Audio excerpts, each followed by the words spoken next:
Good afternoon, everybody. On this Hump Day Wednesday, October 29th, 2025, got all your stories for your rush hour ride home. Big first story of the day, Candace Owens commenting on the lawsuit she has between her and the president of France. Of course, President of France, Macron, his wife, Brigitte Macron, suing Candace Owens for defamation. She's been pretty quiet on this. She doubles, triples, quadruples down on her opinions. I'm going to share what she had to say. Also, there's a trial happening in France regarding people that are sharing her docuseries Becoming Brigitte, and they are now facing severe punishments over their commentary of that. But don't think that we've got it all solved in our country here. A Tennessee man was arrested for posting a meme, and I'm going to share the clip of the sheriff defending the arrest. It's an absolute violation of the First Amendment rights, to the point where Kirk Cameron, who I believe is a little kooky, Kirk Cameron, older brother of DJ Tanner from Full House, Candace Cameron, Kirk Cameron, sort of a political activist, a Republican, I believe, living also in Tennessee. A lot of Tennessee stories here. He now is denouncing Trump's violations of the First Amendment. My head is blown. I got these stories plus more on SNAP food benefits, and those are set to be withheld as bargaining to get the government opened up. And then we've got AOC versus Riley Gaines absolutely feuding. The I've Had It podcast is chiming in. All these stories and more starts right now on The Rush. Let's dive right into it. So much to cover. First story of the day, Candace Owens. But before we get into the clip, I'm going to share what she has to say, her update on the Brigitte Macron story. We've been covering this. We read the 100-plus page defamation suit. Just from reading the suit that Brigitte and Emmanuel Macron have filed against Candace, just from reading the suit, it's an uphill battle for Candace. I mean, there's a lot in there, but they're going to have to prove what they're claiming with evidence. Evidence Candace says she never received, but we'll get to that in a second. First, here we have Xavier Poussard. He's the main French journalist, the investigative journalist / conspiracy theorist who put together a book. And a lot of those claims in that book are now what Candace Owens used for her docuseries called Becoming Brigitte. Well, here's what Xavier posted, Candace retweeted. Today in France, 11 anonymous French citizens are being tried for cyberbullying for merely reposting on Twitter in one way or another publications inspired by Becoming Brigitte, my unauthorized biography of Brigitte Macron, which has never been convicted or even prosecuted for defamation and whose conclusions have never been contested. Now, whether or not it reaches the level of defamation in French court, they have sued Candace Owens in Delaware because that's where her business is incorporated. So whether or not he wasn't sued for defamation in France doesn't let Candace off the hook. For retweeting jokes about Brigitte Macron, these 11 French citizens, most of them chosen at random, include a 80% disabled person, were subject, I don't know how they calculate the percentage of disability, regardless, were subjected to months of close police surveillance. Their residences were searched. They were placed in police custody as part of an operation led from the president by Patrice Faure, a former member of the French CIA, now Emmanuel Macron's chief of staff. So look, I don't stand for arresting people for having opinions. We don't have a thing called hate speech here in the U.S., or at least we shouldn't. We have the First Amendment. As long as you're not inciting violence, you're allowed to say whatever the hell you want, unless you're recklessly disregarding the truth and that is affecting someone else. We call that defamation. Did Candace Owens do that? We'll have people in the comment section, left and right, saying, no, did you watch the docuseries? Yes, I did. Candace made a lot of claims. She tied a lot of things together. But all Brigitte Macron has to do is produce either some form of test that proves she's born a woman. That's all she has to do. And then people say, yeah, but Brigitte Macron was 49 when she started dating Emmanuel Macron, and he was a teenager and all that. And that's a different story, right? That is this, when you're dealing with the law, you can have one thing that's true, but you can also, like, that could be true, and yet it would still be defamation for Candace to make these claims if they are not true. That's what we have yet to find out. And here is Candace's update on her feelings of, and by the way, before I play the clip, here she says right in the first sentence in the description, Brigitte Macron is still a man. Okay, so that's what she feels about that. But here's what she had to say. Lastly, we got to get to Brigitte Macron because I think everybody now is really tired of her lying about having been born with a penis. not my fault, okay? If you have not, by the way, watched the Becoming Brigitte series and you are appreciating what I'm doing with the Charlie Kirk series, go back and watch it. I have watched it. I have sent Candace a Venmo request to receive my time back. No, I'm just kidding. Look, it's interesting, but it's Candace doing storytelling. Does she provide circumstantial evidence that maybe Brigitte was not who she claims to be? Maybe if you only watch Candace Owens' side, but Candace Owens would remind us as we cover Charlie Kirk to overturn all stones and to make sure that we're not falling for one side of the narrative. So because of that, I'm withholding my judgment until this thing plays out in court. Candace has said, I can't wait, keep suing me. I can't wait to depose you and hear what you have to say under oath. Great, me too. Can't wait for that. I want to live in a society where we don't judge each other for having patience and grace to wait for the outcome. I am saying the same about the alleged shooter of Charlie Kirk, right? There's a lot of conspiracies floating around. Let's see what goes through the court system. And if we don't get certain justices, then we'll continue to have that conversation. But we're so quick in our society to jump on one side or another. This is why the court system exists. We're gonna get to watch it all play out. Hit the subscribe button. We'll be here to cover every aspect of this trial. Same thing. All I did was tell the truth and people were upset. And then the series went viral. I mean, by people, I mean the media was upset. The series went viral. There's no way you can watch the series and come out of it thinking that Brigitte was born a female. You can't. To be fair, I'm still undecided, Candace. You present some good evidence, but again, I'm undecided because it's a very wild claim to make, and it would be a very simple way for Brigitte Macron to respond with the evidence. I mean, just a blood sample, right? Very simple things. And you might argue, she shouldn't have to do that. But you have to remember, Brigitte Macron is suing Candace. Brigitte Macron has to prove she was born a woman. That's what she has. That's on her. Don't judge me over it. You can't just disappear 30 years of your life. You can't just say, I didn't take a picture for 30 years. It doesn't work like that. Okay. Such an easy, lowest baby bar ever to set to dispel the rumors.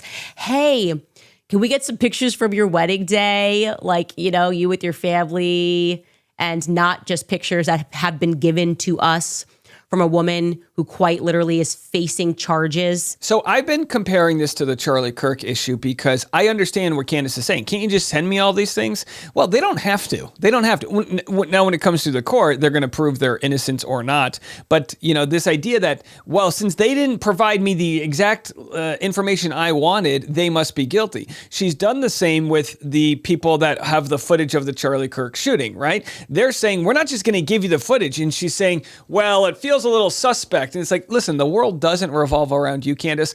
I like Candace. I probably disagree with her on 50 to 75% of her opinions on things. But I like that she's made a career asking these questions. You just can't fly too close to the sun. So Candace probably should err on this. It's a little late now, but she should err on the side of, I don't believe Brigitte Macron was born a woman. That would be the safest place for her to be. But she says it as fact, which makes for good TV or makes for good YouTube, but it also makes for a good lawsuit. For falsifying pictures. Like, we've got like 4 photos of the whole life. And yeah, I'm being sued because that's the next logical step. You sue people for telling the truth to scare them. And it's all related, by the way. We're talking about who Brigitte actually is, the families that Brigitte is related to, the fact that Emmanuel Macron is, in fact, just like the state of Israel, a Rothschild's creation. So my question here, and you got to go watch the whole thing if you're upset with my interruption, but I have to be a commentary channel. I can only share so many clips without, I don't want to get to it. Okay, but my big issue here is it's like, it's not a smart move. If you're Brigitte Macron, and you were born a man, and you're trying to hide this thing, it is not a smart move to sue Candace Owens. You know Candace Owens is worth hundreds of millions of dollars. Her husband's extremely wealthy. So you know they have the money to fight this. So they're not dumb people. They wouldn't just randomly do the Streisand effect and bring this to a whole more popular level if they knew they couldn't prove that she was born a woman, right? That's where I stand. And for that fact alone, I still think Brigitte Macron is going to win this thing. I think they're going to take it all the way. When we saw Candace say, why are they coming after me? I'm just a podcaster in my basement. No, Candace. You are one of the biggest voices in one of the biggest media markets in the world, period. I mean, every video she makes gets more views than most cable news shows. Period. You're not just a mom in a basement. You have a large voice. And if you're not telling the truth, and if you aren't iron tight, you're absolutely fucked. She is.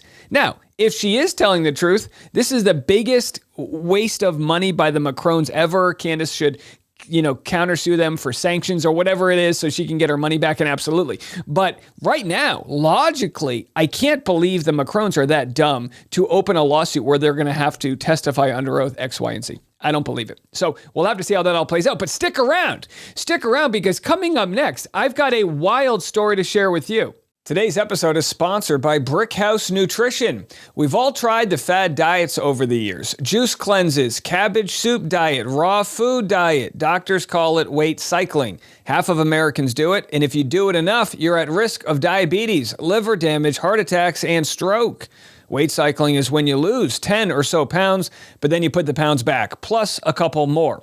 Most people need help to stop weight cycling, and here's a great way. Non-prescription lean was created by doctors. Lean is simply an oral supplement. Its studied ingredients also target weight loss in 3 powerful ways. Lean helps maintain healthy blood sugar. It helps control appetite and cravings, and it helps burn fat by converting it to energy. And burning fat helps keep the weight off. If you want to lose meaningful weight at a healthy pace and keep it off, add lean to your diet and exercise lifestyle. Get 20% off when you enter Rush Hour at TakeLean.com.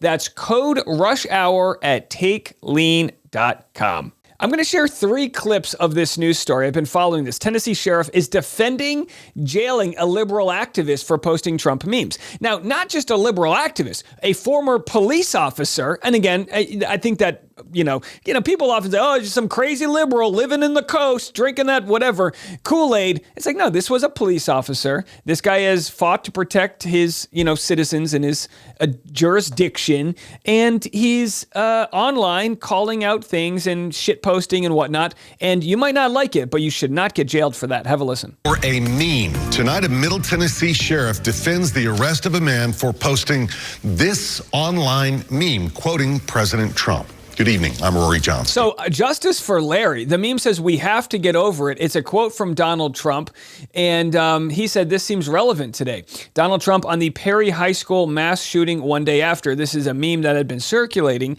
He shared it after Charlie Kirk's death. You might not like it. I understand. It was heated times right after Charlie Kirk's death. People literally got fired for sharing Charlie Kirk's own quotes, even without providing any commentary.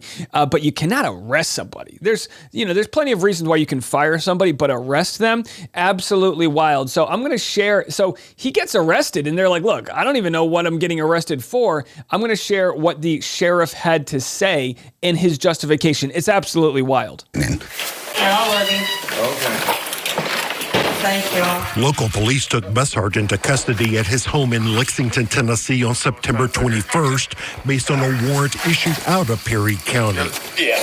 The one-time cop is one of those rare liberals in rural Middle Tennessee and a keyboard warrior known for posting progressive memes like these. How dare you post progressive memes in a red state? Listen, I live in a suburban part of Nashville, Tennessee, a very red part of the country. I'm a progressive person. I believe in progressive values. I believe in the First Amendment right, and I also believe this is insane, and he's going to win some lawsuit over this. You come to a Perry County page, okay, that is set up to let people know what's going on in Perry County, and you post this talking about Perry High School shooting. It doesn't say Perry County High School. It says Perry High. So this is the sheriff, and he's getting pushback, and this sheriff stands no chance.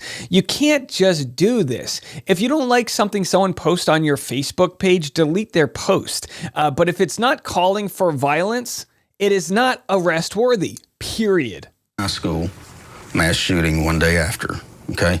That led people to believe in our county that he's talking about Perry County High School because it doesn't say Iowa either. But you also knew this was an existing meme that was already out there on the internet. Correct. And so it's clear he's not talking about Perry County High School. We knew. The public did not know. No. Okay, so let me get this right. If the public is a bunch of morons, you can arrest somebody. What are they talking about? So again, this is what they're doing to come after people. They're saying you're inciting violence. They're saying you have terrorist ideologies. They're saying all these crazy things as a way to try to say you've crossed the line into non-protected speech. That's a violation of the First Amendment. We'll be continuing to cover this story because there is no way this guy is guilty of the crimes they've accused him of. It reminds me of this case in Portland where they've said they found the Antifa safe house. They claim they found the epicenter of Antifa. Now, Antifa is not an organized group. It stands for anti-fascist. And regardless of whether you believe that we have a fascist government or not, you're allowed to peacefully protest, period. This guy's home was raided, and the only crime he committed, is he let people use his bathroom after they were pepper sprayed. Oh, justice for this Portland dude. My name is Chandler Patey. This is my very normal apartment, and it has been referred to by right-wing social media grifters as the Antifa safe house, but I just let people use my sink and use my bathroom, and then I store medical supplies here because sometimes camp gets swept and we need some emergency medical supplies. Hold on, are you letting people use soap too? Go get them, boys! The Antifa safe house has soap. So people are getting pepper sprayed, they need a bottle of water, and he's just letting them use his facility because he lives in a first floor apartment nearby. We're like 1 block away from the ICE facility here, and I've just been letting people use my bathroom when they get pepper sprayed, or just if they need to use the bathroom, right? Or when gas is too much and they need to decon, right? And then I also use my apartment just to have things that we all need, such as keep things that are expensive and might get stolen, such as gas mask filters and things. But that is the extent of what you could refer to this as a safe house. How wild a time we live in that a bro, wearing the same shirt as me, this could be my younger brother, that a bro is just storing some gas masks in the off chance people get tear gas thrown at them. What a wild time to be alive. What a wild time.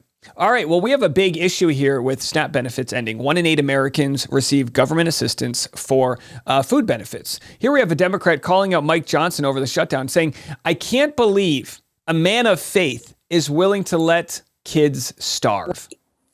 I've often wondered how you can dig so deep into your faith and then look yourself in the mirror and say you're okay with not feeding children.